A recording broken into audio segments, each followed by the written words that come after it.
Bismillahirrahmanirrahim. Assalamualaikum warahmatullahi wabarakatuh. Kami dari kelompok 8 akan mempresentasikan materi kami yang berjudul tes lisan.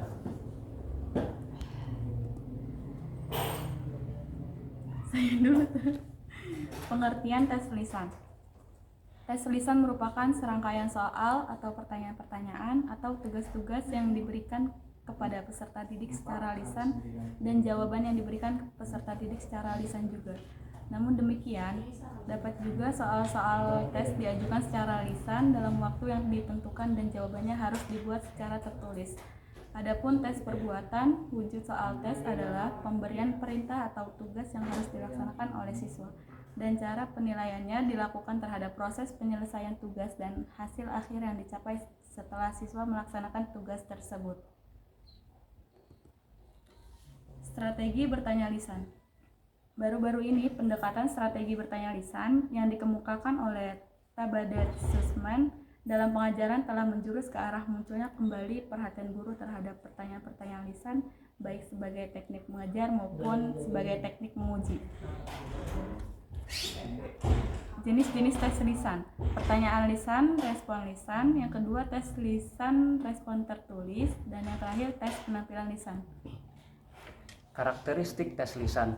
Tes lisan digunakan untuk mengevaluasi hasil belajar berupa kemampuan untuk mengemukakan pendapat-pendapat atau gagasan-gagasan secara lisan. Jika bahan ajar yang diujikan sama, maka ideal sekali kalau siswa mendapatkan perangkat soal yang sama. Tapi hal ini sulit untuk dilakukan secara serempak terhadap semua testi oleh tester yang sama. Jika pelaksanaannya dilakukan secara bergilir, penilaian bisa merasa tidak adil, sebab siswa yang belakangan bisa sempat mengetahui dahulu soal yang akan diujikan. Jika testi sudah mengetahui soal, ia akan bisa berlatih atau mempersiapkan diri secara khusus untuk menjawab soal-soal tersebut. Kelebihan dan kekurangan tes lisan. Purwanto menambahkan bahwa tes lisan sebagai alat evaluasi belajar mengajar memiliki beberapa kebaikan dan keburukan. Di antaranya, dalam kebaikan tes lisan, 1. Lebih dapat menilai kepribadian dan isi pengetahuan seseorang karena dilakukan secara face to face. Kedua, jika si penjawab belum jelas, pengetes dapat mengubah pertanyaan sehingga dimengerti oleh si penjawab. Ketiga, dari sikap dan cara menjawabnya, pengetes dapat mengetahui apa yang tersirat di samping yang tersurat. Keempat, pengetes dapat mengorek isi pengetahuan seseorang sampai mendetail dan dapat mengetahui bidang mana dan pengetahuan itu yang disenangi.